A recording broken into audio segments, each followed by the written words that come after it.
website-based operation. We have 1,000 F-100 pilots in the Super Sabre Society. And we publish a magazine called The Intake. Each magazine is 30 pages long. There's 50 of those magazines, more than 50 of those magazines on the website. So all this is web searchable. Over the past 10 years, we've spent $250 million, $250,000 on a website because of some geek, I can't find him on the Super Sabre Society, he refuses to be named. But anyway, as it turns out, it's really turned into a powerful media display. We get up to 1,000 hits in one day with people from Turkey, Taiwan, Denmark, Spain, a big group in Turkey that's all F-100 pilots. And they're really interested in the history of the aircraft in the Air Force, particularly the first one that was supersonic and level flight. And that's all documented on the website and in our magazines. But the magazines are now web searchable on the website. So if you Google Gary Eglinton, besides his position references, you're going to find information about him on the F-100 website. If you Google F-100 Brandon, it goes right to Tom Brandon's bio, and then you can spend some time on the website. The important part of that information, thanks to Dick Daso, is being transferred to the Air Force Historical Foundation. So when we have our last reunion at the April of next year, that information will have been transferred. That is, the bios and all the magazines are going to be transferred to the Air Force Historical Foundation. The magazines are there now. We're having a little glitch with the bios. So we're really grateful to the Air Force Historical Foundation for making us go south the way the P-51 did, the way the 105 did, the way P-47s do. You can find Gabreski, you can find names of people, but this way you can find Joe Bag of Donuts that flew the F-100. And we have a lot of folks like that. And the F-100 was so iconic during the Cuban Missile Crisis, throughout the Vietnam War, very dominant.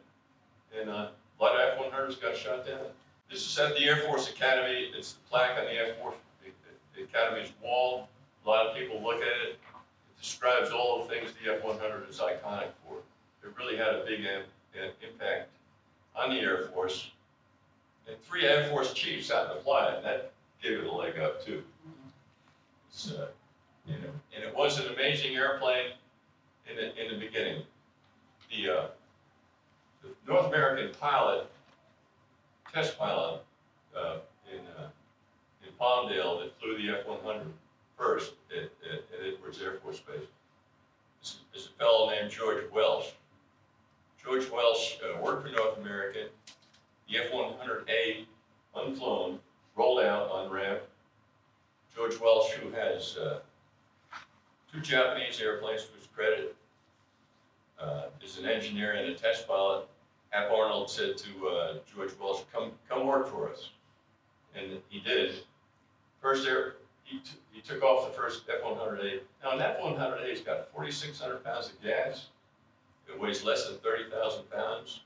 It'll climb darn near like an F-15 for about 15 minutes. George Welsh takes off, goes supersonic, first flight, not checking the flaps, didn't have any flaps.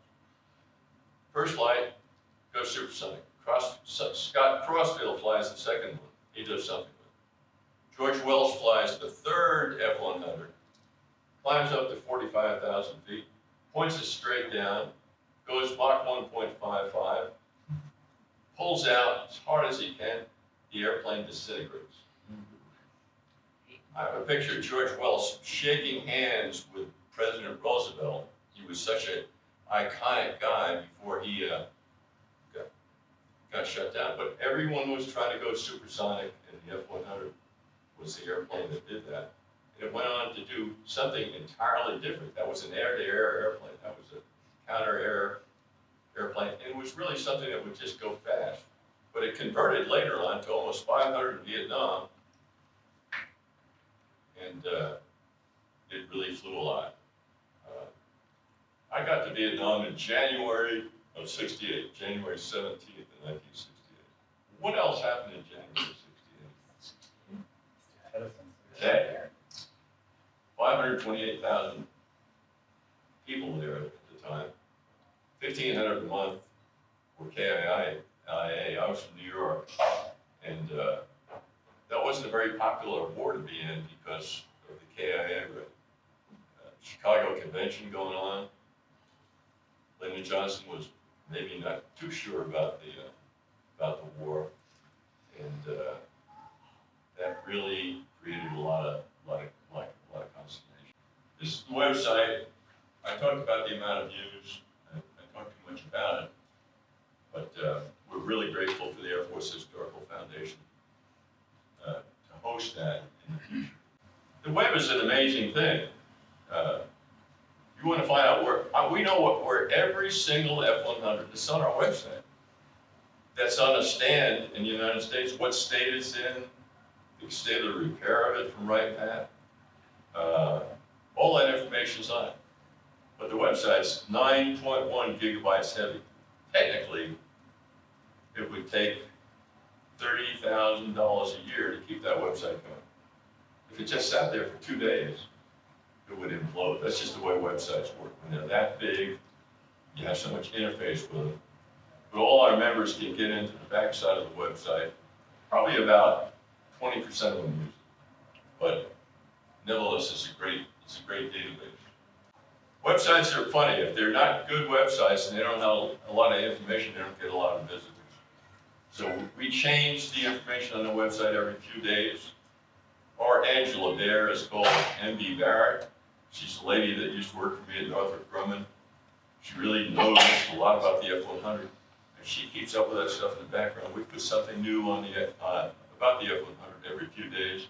That keeps people visiting the website. We're going to start talking about close air support in Vietnam now. And Tom Brandon and I flew in a flight at England Air Force Base together. He's a good friend then, and he's a good friend now. That's why I asked Tom to join us. Gary and I met together flying F-100s at a terrible location in Madrid, Spain called Torre on the Embrace. And we got to fly the F-100 and the F-4 after it. And that's why